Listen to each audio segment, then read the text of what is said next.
Okay. So what I had come to last time was,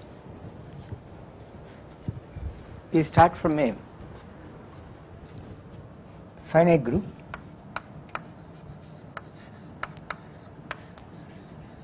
which we call G.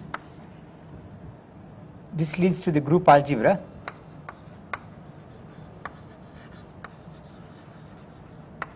which I think called CG,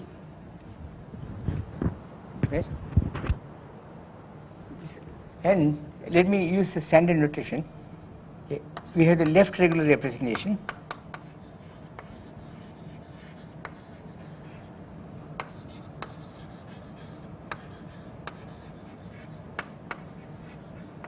which I can write as CG is acting on CG. This is a notation you often find. CG acts on CG. Okay. And what we were trying to do was to, for the specific case G is equal to Sn, we want to write CG as a direct sum. Okay. Let me call it L alpha J, J going from 1 to sigma alpha, summation alpha, where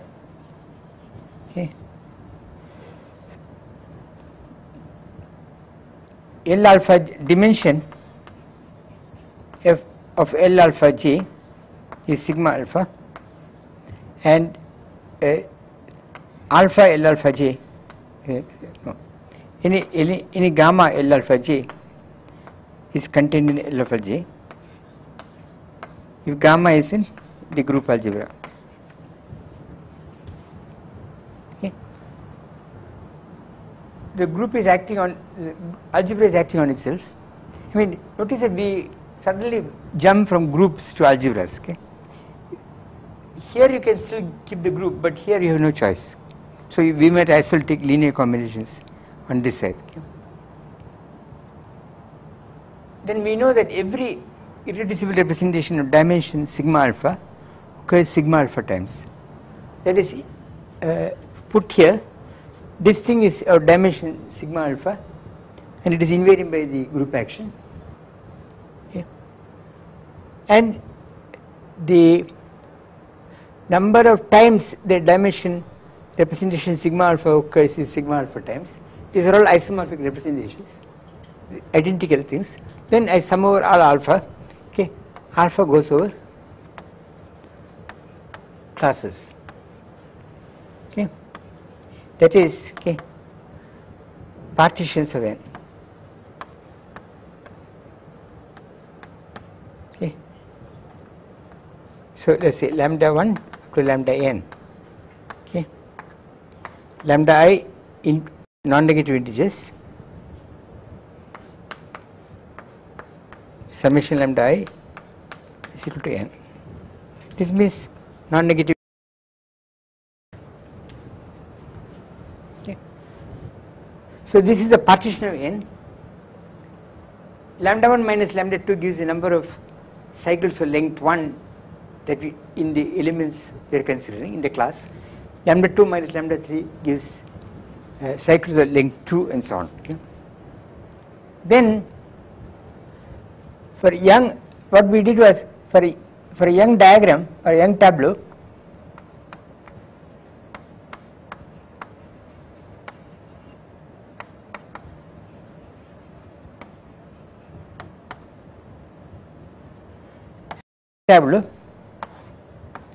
okay,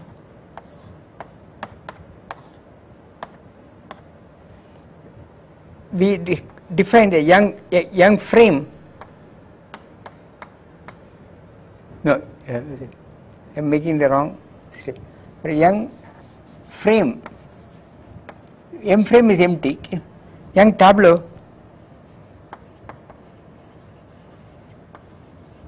is obtained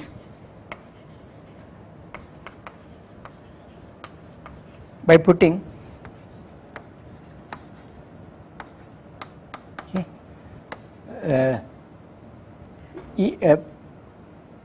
this integers, okay, from this set 1 up to n in boxes.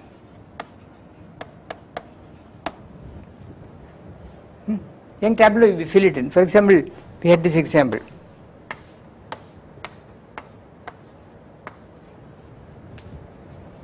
So Young tableau, okay. So from here you see that there are factorial n tableau for a frame.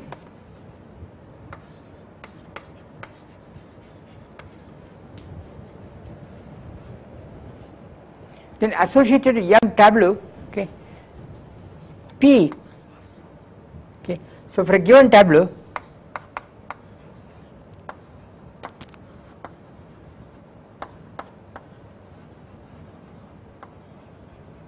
okay, P is a horizontal permutation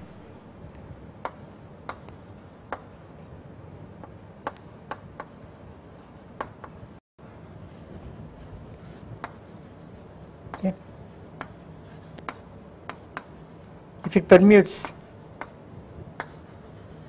okay, entries only along rows,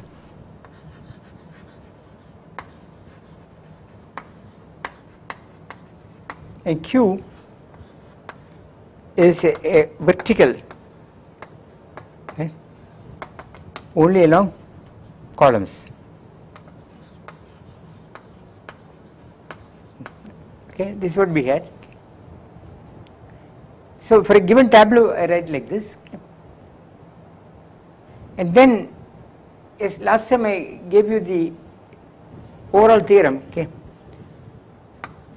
theorem 1. Set, let's say, set for a given tableau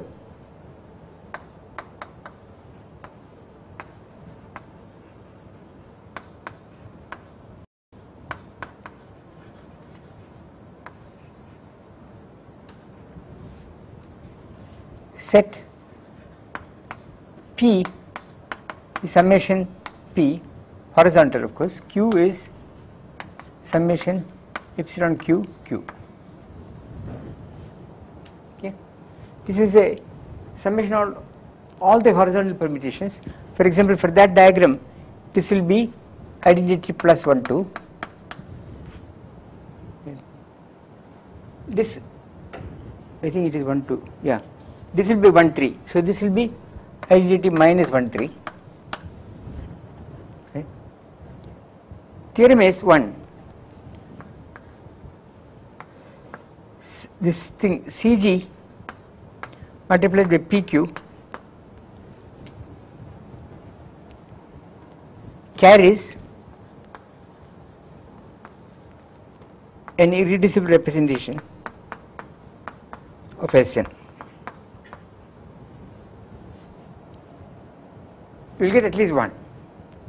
Pick one tableau, you get one. I will try to find all of the L alpha edges in a minute. Okay. Secondly, okay, all tableau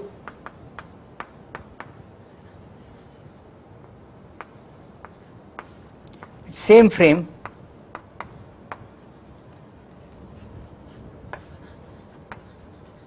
give equivalent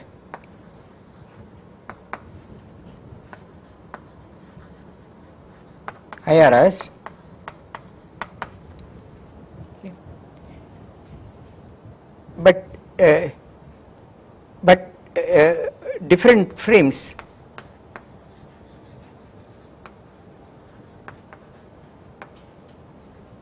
give inequivalent IRS. I am not proving it, but I will give you the construction. I mean, the frame describes a class. Okay.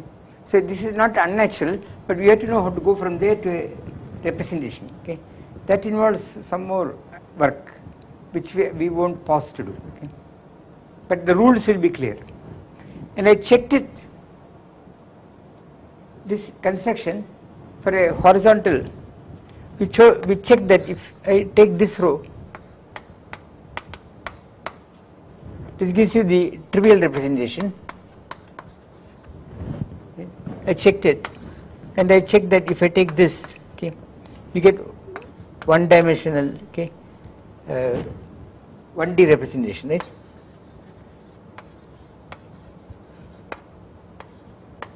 Of Sn over An,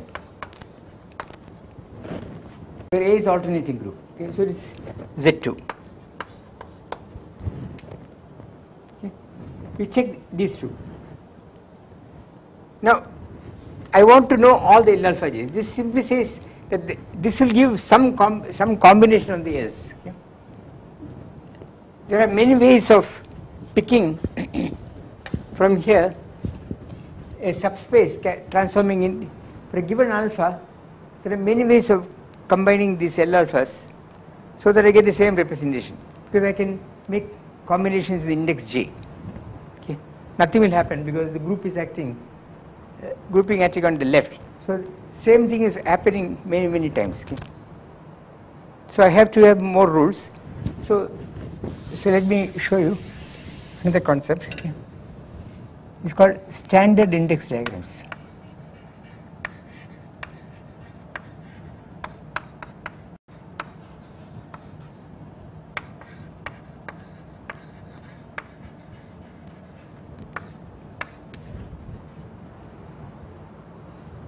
This idea is very useful when we go into Lie groups.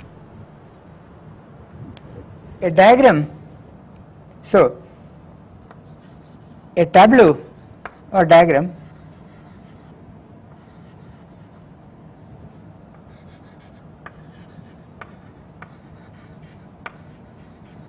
is standard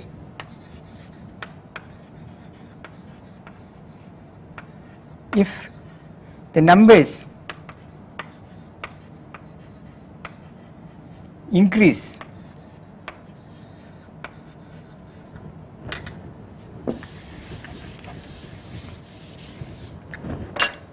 from left to right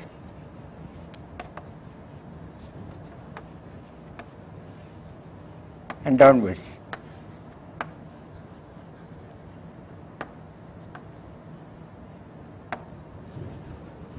Okay. Let us see, let us look at examples. S3. By the way, I should have written down some problems which you say, I would again say that they are good problems, they are useful. Let me see if I can find them.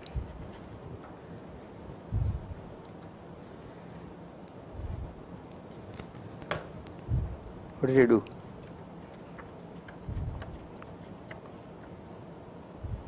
Right, here it is. Yeah, I don't know whether I gave this set. Okay, try. Last week I don't know whether I gave them. Okay, 20, 21, 22, then 23, 24, 25. They are not exactly routine problems. Okay, and illustrate some ideas. Okay. There is, for example, one curious problem that the permutation group on 4 objects S4. Okay. S4 is peculiar because it has an invariant subgroup S4. It has some invariant subgroup, so the factor group is S3. Yeah.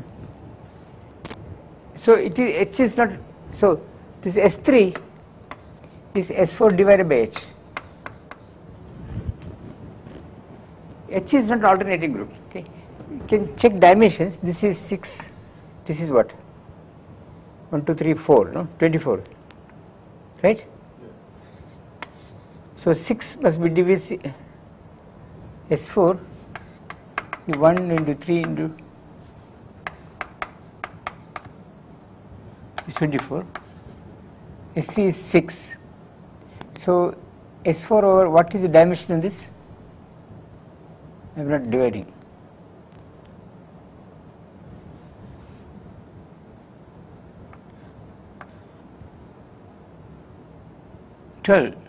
No, 6. What is 24 divided by 6? 4. Huh? 4. So there is a 4-dimensional, H is 4-dimensional. It is, so if you try to, it's a good, it is an interesting problem. It's not obvious. Okay? You have to do little thinking. Okay? You have to look at the way things are hanging around, and after a while you can check. After all, there are not so many groups, finite groups with 4 elements, so you can figure it out. Okay. There are other problems of the similar kind here.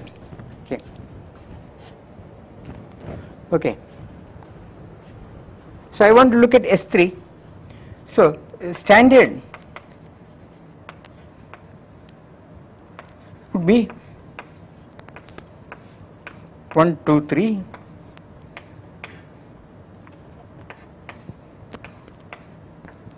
1, 3, 2, right? Non-standard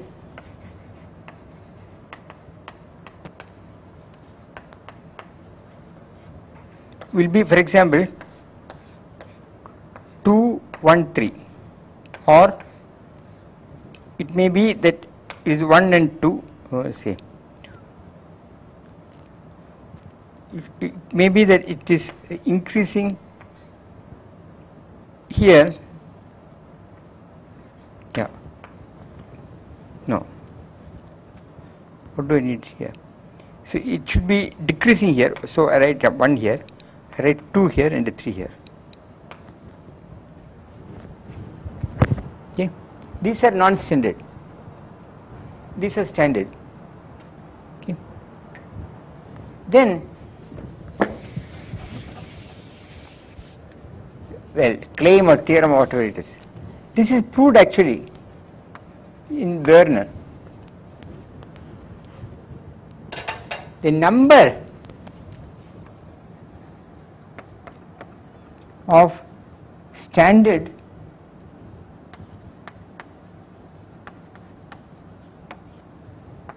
index diagrams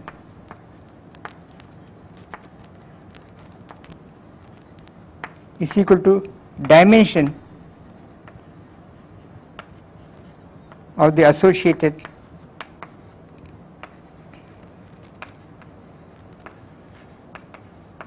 irreducible representation by counting. Okay, it is given by the Hooke rule.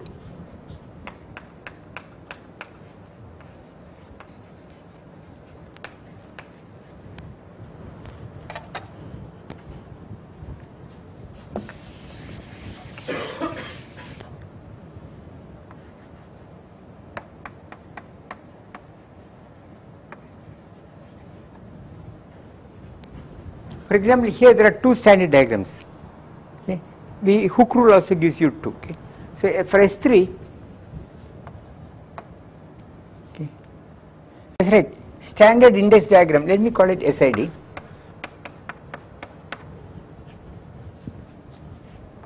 For this, for a given frame of the frame,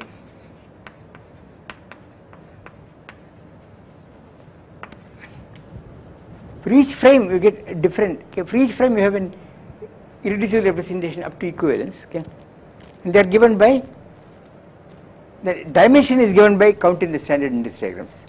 I don't know what the matrix elements are. Okay, Hooke rule. Okay, for this diagram, okay, the SID is 1, 2, 3, 1, 3, 2. Yeah. Okay. So dimension is 2.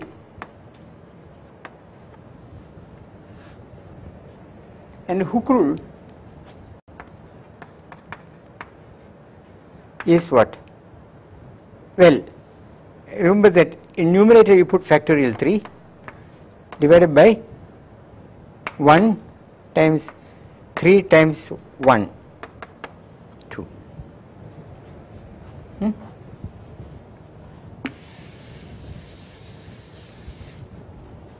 You can try more elaborate things. For example, I don't know, S4. Let me. So I need a partition, no? So let me take 3 and 1. No? Lambda 1 plus lambda 2 is 4, and there are no more. Just for exercise. So the standard index diagrams, I will probably make mistakes, okay, is it has to increase left to the right and down. So it could be 1, 2, 3, 4, could be what? 1, 2, 4, 3. Okay. I couldn't have 1 here. I guess I could have here 2, right, and here I could have 1, 3, how many boxes, and 4. So I got 2, 3, 4. So here I could put, I cannot put 3 here. If I put 2, I cannot put 3 here. Is that exhausting? Is there anything else? I don't know. Can you guess? Are there any more? Huh? Is it exhausting? Yeah. So let's look at, I mean, I know how to check it by Hooke rule. Do you have any choice for the bottom? Bottom can only be 2, 3 or 4. Cannot be 1. Okay. For 2, I can put 1 here, then it increases. No? For 2, I can put 3 here, but then where will I put 1? So this is the only thing. Okay. 1 is always in the corner. Yeah. 1 is always at the corner. Right? Then depending on what I put here is finished. So Hooke rule.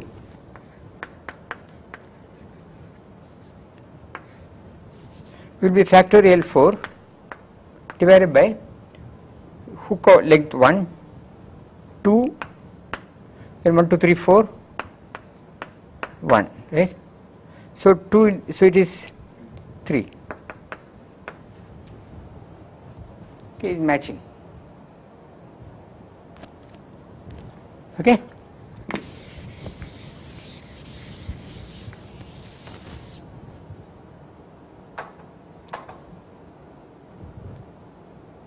Is it okay? Now, here is a grand theorem finding, okay, L alpha j and its basis, put with a comma explicitly.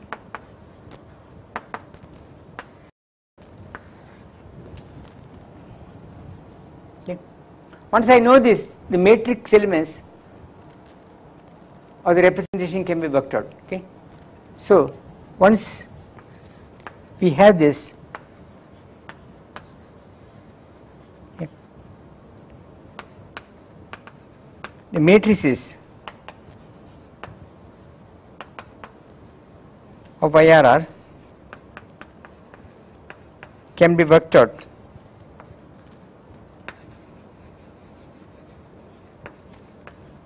by acting on the basis.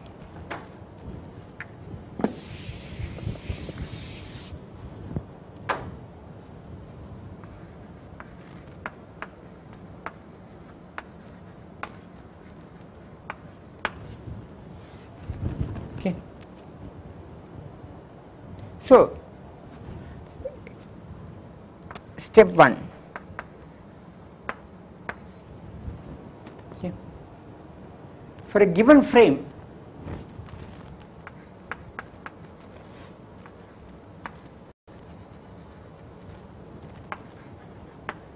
so I am fixing the frame. Okay. Where, which is IRR of dimension sigma alpha, which I now call D for simplicity, which we now call D for a moment.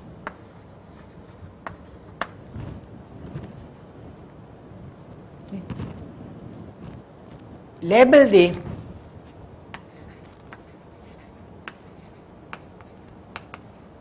standard index diagrams as T1, T2 up to TD. Okay.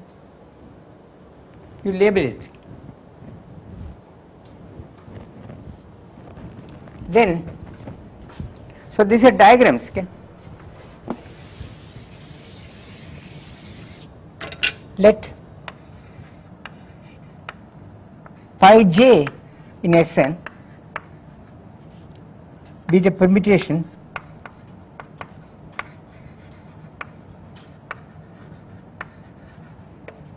from T1 to Tj. Let me look at an example. This is Tj. So pi j acting on T1 gives me Tj. For example, okay, S3 1, 2, 3, I call this T1. I call T2 as 1, 3, 2. Okay. So here there is only one permutation pi 2, which is I want to take 2 to 3. Okay. So it is 1 to 1. 1 to 1, 2 to 3, 3 to 2. So are you taking these two diagrams and sort of superimposing them on top of one another and just checking which indices? Yeah, this is a diagram. connected? So it's permutation. We'll take to this tableau. Right? Look at this. It will permute 2 to 3 and 3 to 2. I get this. Okay? Particular one is always fixed. Huh? Particular one is always fixed. One In this case. No, but in all cases. Is that true? When you fold the diagrams and one in the corner. Always. Yeah. Why is that so? Because it's the Oh, it is increasing. Okay. Yeah, I guess so. Bit suspicious of yours. Maybe so. Yeah, I think.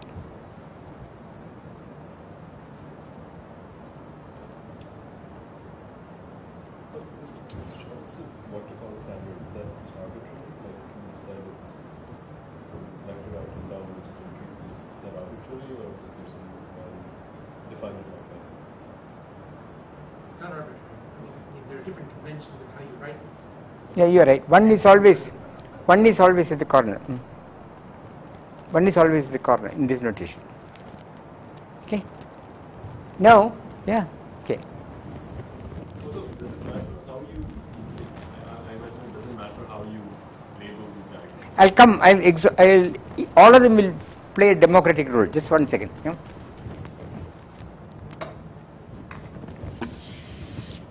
Let PQ be associated with T1. So P is the sum of all the horizontal permutations. Q is the sum of all the vertical permutations for diagram T1. Okay. Then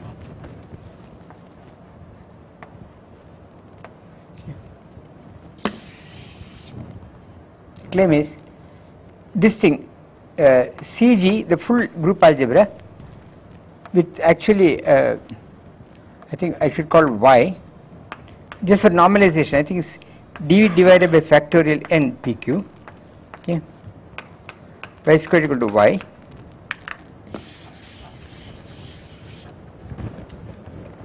okay. I just normalize it with constants, so it is like a projector, okay, carries an IRR. This is something I said already. This y is associated with diagram 1 and a basis for CGY is simply the following: y, pi 1, pi 2 y, pi 3 y, etc., pi dy. Yeah. So pi 1 y is regarded as 1.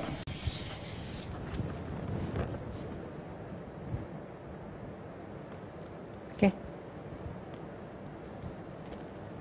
I can show you what I mean. Okay. Y is an operator. Y is an element. This is an element of the group, this Cartier space.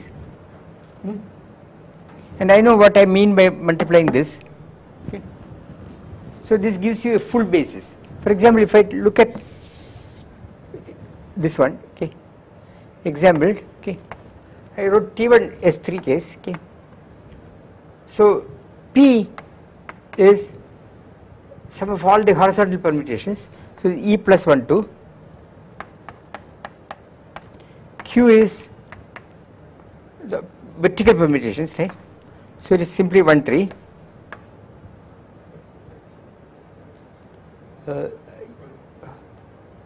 Horizontal E is the sum of all the 1 3 is vertical. Do I need E? I am a little bit confused. 1 second.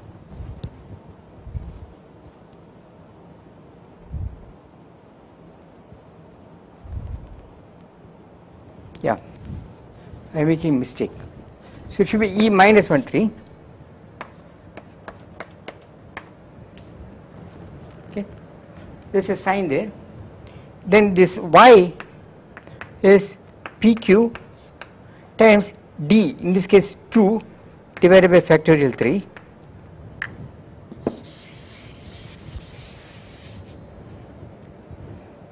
And the basis is Y, and then I see what is the permutation. It takes, here it is 2 3, right?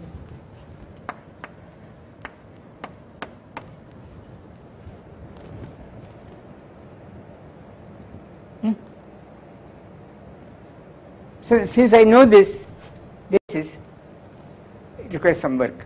You can apply elements of S3 on this basis, re-express them in terms of the basis, and find the matrices. Okay. I think that there are explicit formulae given in Berner again, but I have not checked it recently. Okay. I think so. Okay, now, for the so this gives me one of the L alphas. This gives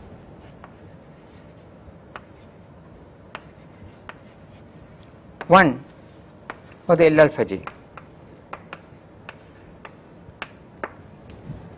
Okay. Now choose, for example, there should be two such things.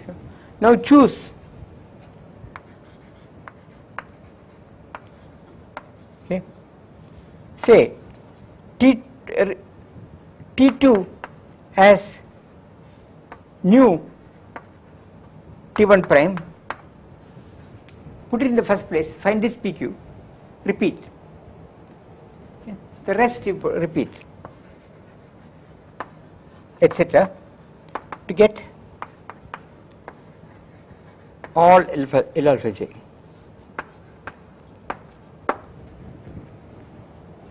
That's why it doesn't matter which way you want. No, whichever pick one order, do it. Then if you want all of them, you have to go on repeating. Okay.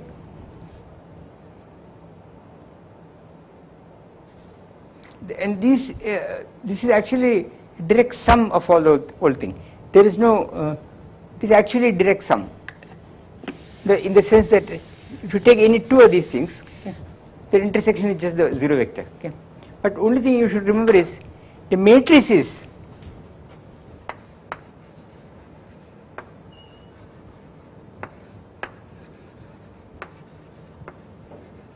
of Sn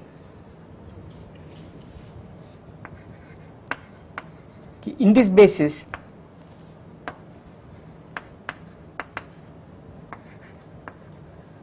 may not be unitary.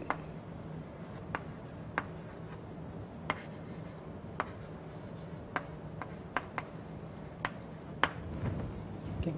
But you can make them unitary by a change of basis, okay. But can be made unitary by general theorem, no? By a change of basis.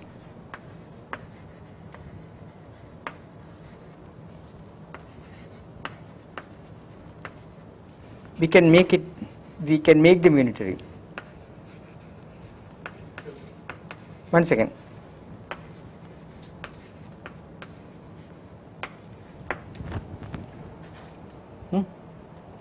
For S3, I have worked the thing. Okay. You don't get unitary. There are 6 matrices to work out. Okay. You can work it out. Actually, to simplify calculations, okay, you don't have to do too much work. Okay. Finding the matrices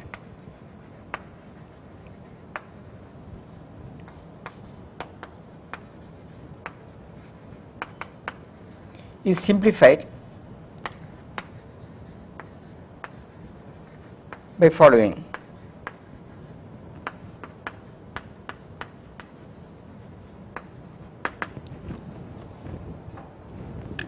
For Sn, it is not too difficult. Okay. What is it? This one and 1, 2 up to n, okay, generate Sn.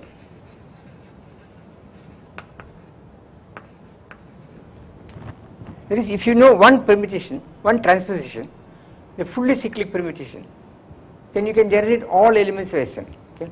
So you need to do only this to find only this and that. Okay. From there we can, by simply matrix manipulation, get everything. Okay. The reason is the following. Let me call this A and call this B.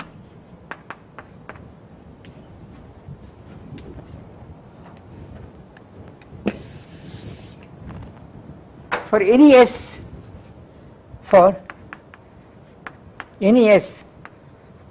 in Sn is a product of transpositions.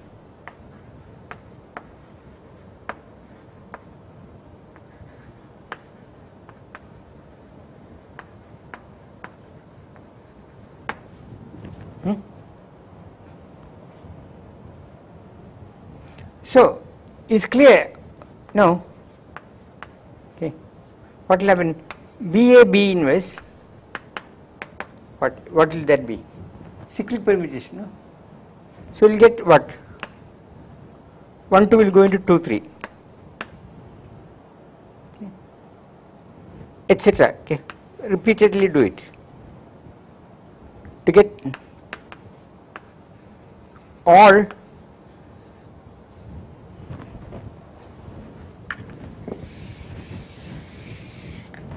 elements like k plus 1.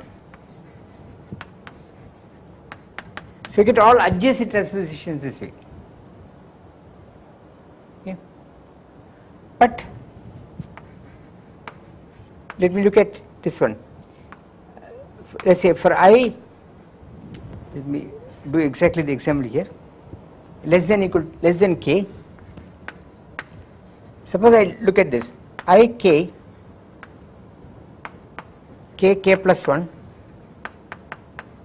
the inverse of k plus 1, which is k plus 1.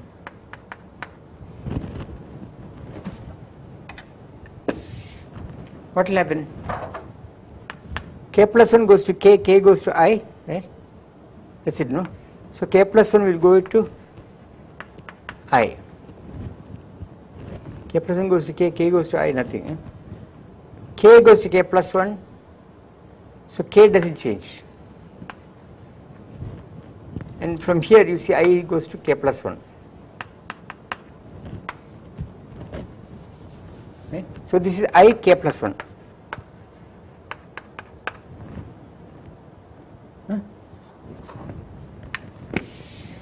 Right? So I have moved this index one bit. So okay, we can get all transpositions.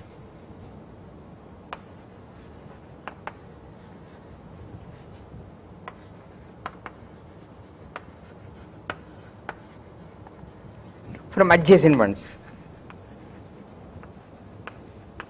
Yeah? Because I can move, example, okay, I can get, for example, if you want 2, 4, you take 2, 3, then you conjugate with 3, 4.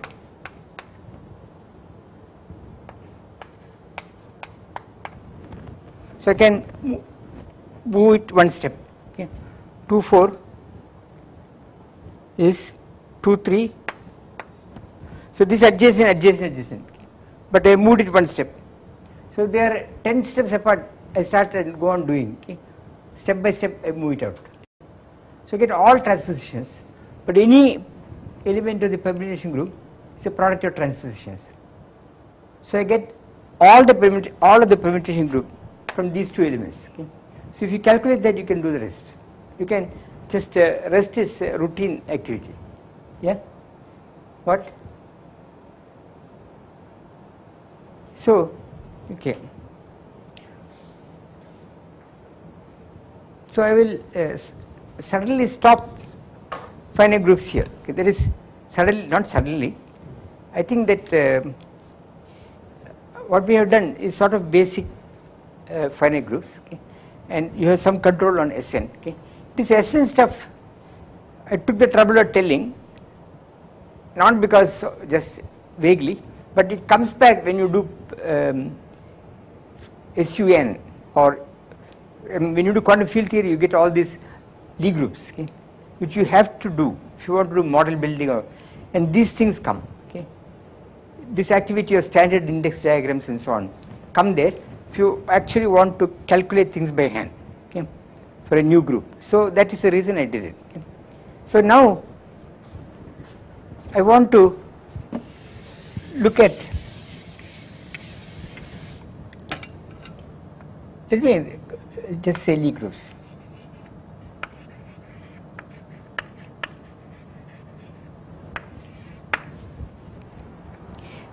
Finite groups play a very important role in molecular physics. Okay. They are the stuff of which molecular physics, much of molecular physics is made of. For example, when you say that ethylene, you know what it is, no? You see this diagram, carbon, hydrogen bonds. You must have seen this diagram.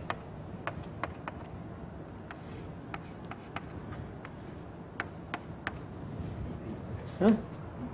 Ethane or ethylene, I think that is the same. No? Oh, ethane. But ethane, ethylene, what is the name between friends? It's okay. I thought it was ethylene. Ethane, this one. When you study molecular shapes like this in the so-called Born-Oppenheimer approximation, you are giving rigid, molecules are treated as rigid bodies in some approximation, which is good approximation for low-lying levels, rotational levels. Okay? What they call.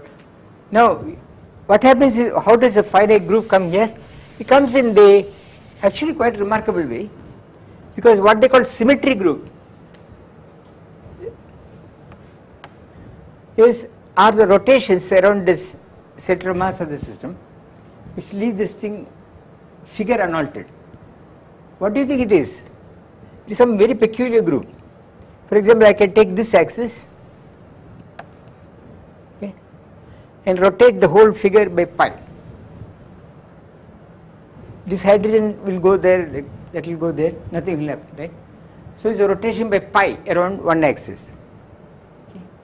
Then you can rotate by pi around this axis. Nothing will happen. Then you can rotate by pi by the normal axis, right? Again nothing will change. So what happens? The symmetry, what they call symmetric group of this is a dihedral group. Dihedral group, I think it's called D4. Yeah. And that consists of rotations 1 and rotation by pi 1 minus 1 minus 1, then it will be minus 1 1 minus 1, then you have what, one more possibility, what is it, 2 minuses here, 2 minuses here, minus 1 minus 1 1, right? This is called dihedral group. There are 4 elements. But sorry, 8. No. Rotation, no. Because you can, can't you have sort of a diagonal symmetry? No, it won't. I see, so it's only the declining group, so then it's less. If you ask what is the stability group in SO3 of this figure, okay? So it's not the symmetries of a square that you're talking about. No, of this figure. So then I would call this the declining group. Kleinian, but it's called the dihedral group in crystallography. Okay? Dihedral would be usually symmetry of a square. Okay, I have known this as D4. Let me put it that way. But actually, this is not the group of interest. This is in SO3, right? Rotations. You ask what is a group lying in SU2, which when you go from here to here becomes this group. Okay, that is a relevant group actually. This happens to be some 8 element group, which is a quaternion group.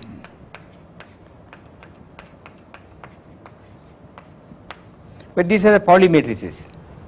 Okay, namely if you, so how do I find this? Actually the interesting group is not this, but SU2, that is actually what controls rotations. Okay, so you want to know what this looks like in SU2. So when I take this and I quotient by Z2, this must go there. Okay, so under the same Z2 quotient this goes here. But this is non-abelian. This group is non-abelian, they don't commute. 8 element group which is non-abelian. So when you start looking at quantum mechanics of ethane, you find that this plays a role, and you can see spectra which are controlled by this activity, by this group. Okay, and some very funny things happen. Okay, so all of crystallography and molecular physics is, you get all these groups: octahedral group, icosahedral group, dodecahedral group. They are twofold coverage. All these things come. All are finite. Okay, so they have big tables for character tables, this, that, and so on. You will find in books. Okay, so for crystallographer or for people doing molecular physics, the finite groups are very important. Okay, or discrete groups are very important. But for quantum field theory, dominantly, historically, the Lie groups have played a much more important role. So we now shift there. Now, how will it describe a Lie group? And with a mathematician sitting in the audience, I am afraid. Okay, but I can, of course, do one thing. Roughly speaking,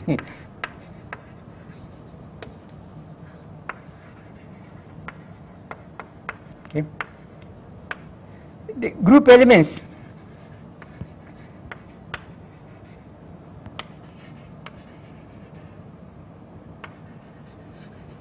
are parametrized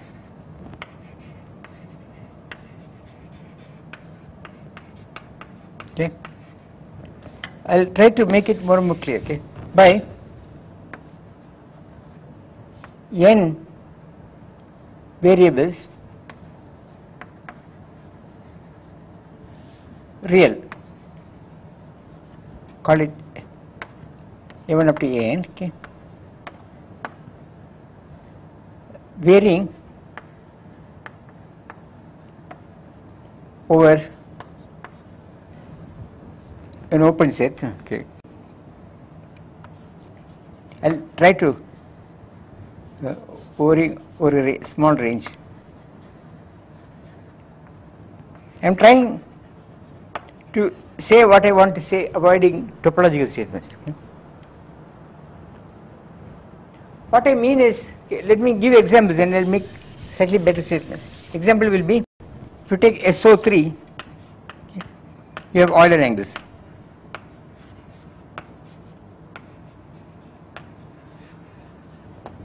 Alpha, beta, gamma, okay, and they are varying over some small range. So more precisely, slightly more precisely, okay,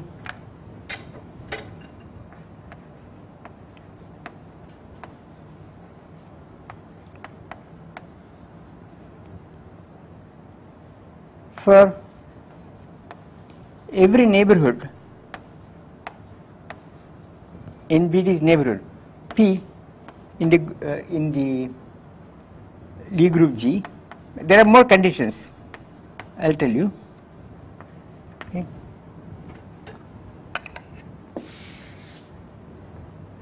I should say, for every point P of a Lie group K, there exists a neighborhood containing P, okay,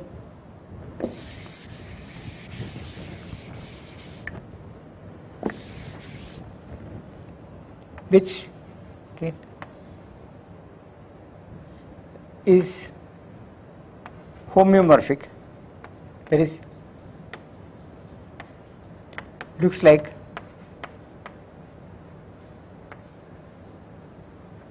an open set of Rn.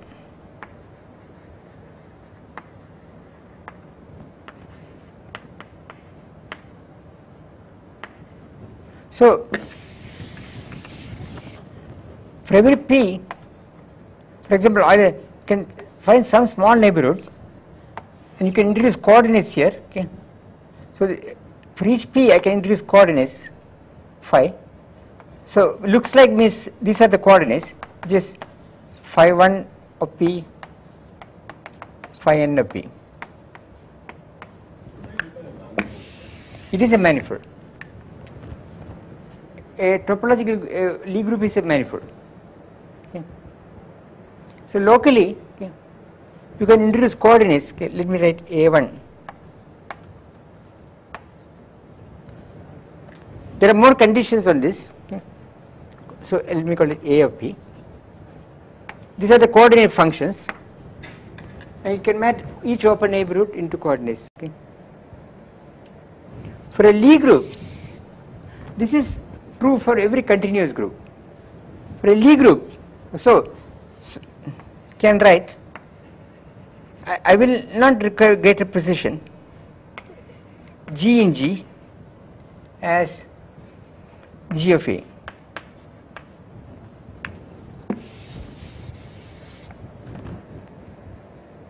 Okay. Now G of A, G of B is just some phi of AB.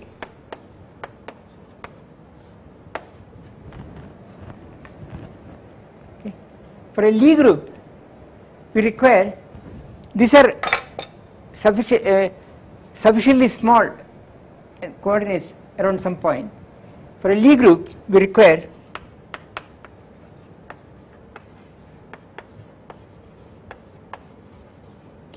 phi AB has convergent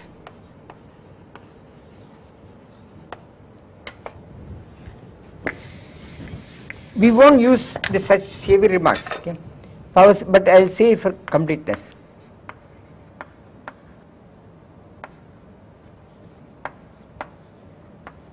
expansions in A and B. Okay. Around okay, say the coordinates of this point, okay, in A and B around this coordinates of the point P. Okay. So I am imagining P here. These are some coordinates A of P. These are coordinates. Then I take 2 points here, sufficiently close to this. Okay. There are 2 group elements there. I multiply, I get some phi. This phi must have power series expansions which converge to the original function in that neighborhood. Okay. So what this means is that these are analytic functions, right? Once the convergence is there, okay, these are analytic functions. So phi is an analytic function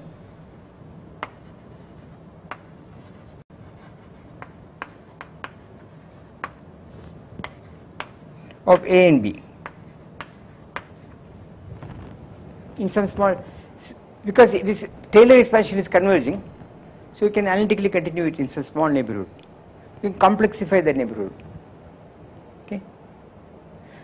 So this last requirement will not be put if you consider generic topological groups, okay, which are looking like Rn. This I don't know anything about them. Okay. I think there are such things, okay, where the composition phi has no particular smoothness properties besides continuity. Am I right? I think for real continuous groups, they're all smooth. Maybe they're not analytic, but they're smooth. Yeah, if it is C smooth, yeah, that may be. I think there are various levels of this activity. Okay, I think, but I don't know. I think that there are various levels of activity because in the infinite dimensions there are all kinds of topologies I find when people consider. Infinite Yeah. dimension. So but anyway, we are not going to be bothered, okay, with all this. Okay. This is just to introduce you on how we are generalizing the situation. So the dimension in this case is n. Okay.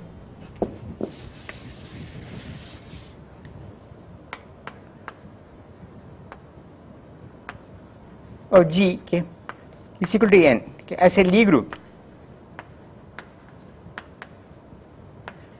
Okay, is equal to its dimension as a manifold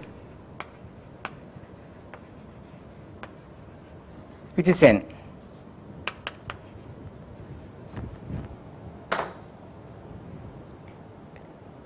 So it is a manifold. Okay, for a generic manifold there is no requirement of phi. There is no phi. You can't multiply points of a manifold. Okay, for a Lie group there is this additional structure which is compatible with this manifold property.